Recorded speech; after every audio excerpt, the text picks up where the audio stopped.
Thank you very much, Madam Chairman, and welcome, Chairman Powell.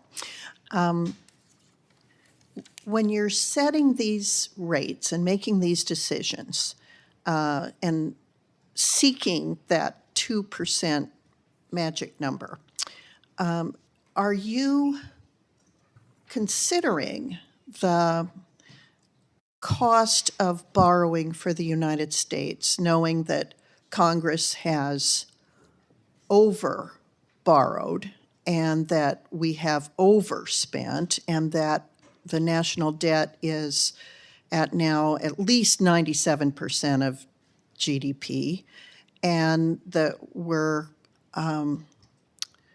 going to face challenges of our own making?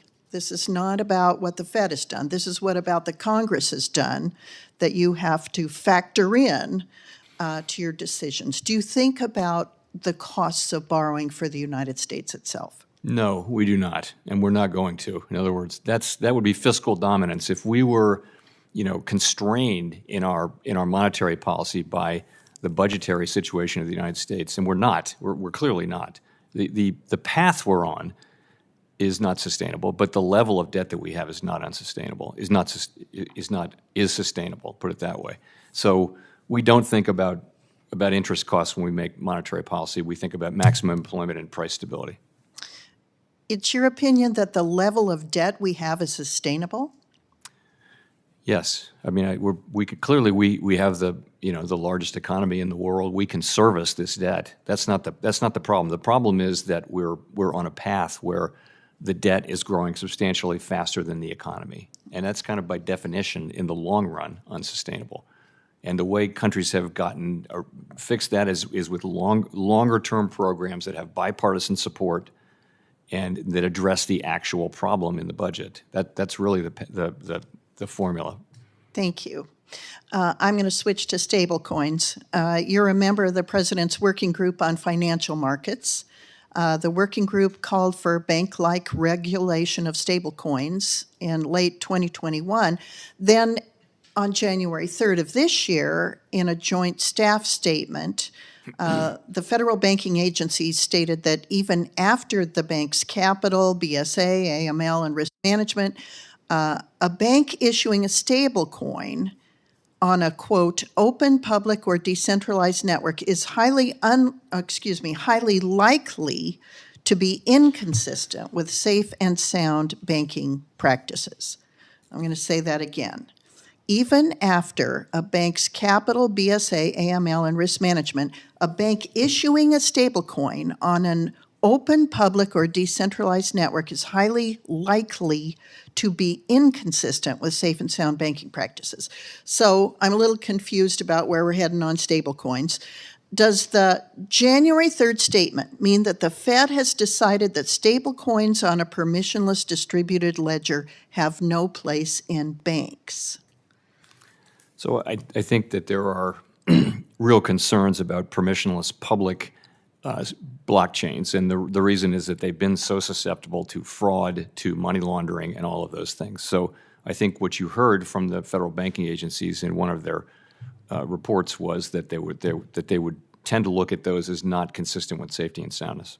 And what about properly regulated stablecoins? Do you think they could have a place in our banking system?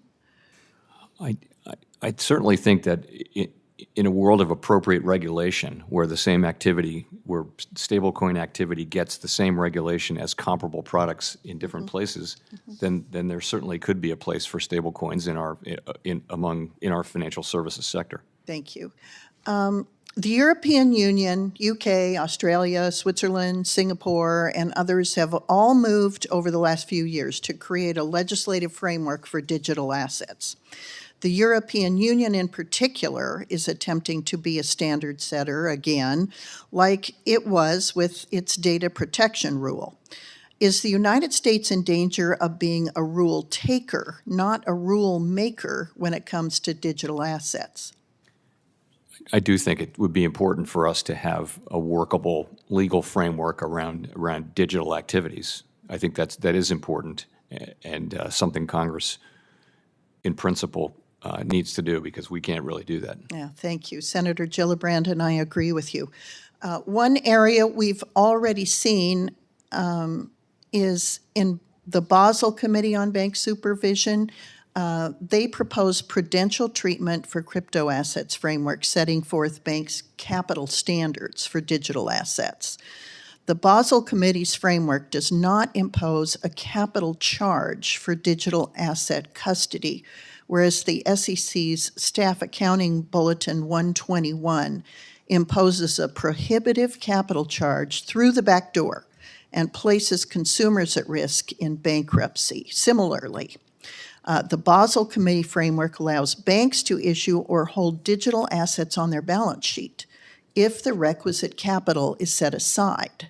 So back to January 3rd, 23, the Fed and other bank regulators have said that it is forbidden for a U.S. bank to conduct these activities no matter the capital. So my question is, what does the rest of the world know about digital asset regulation that we do not, that the Fed does not?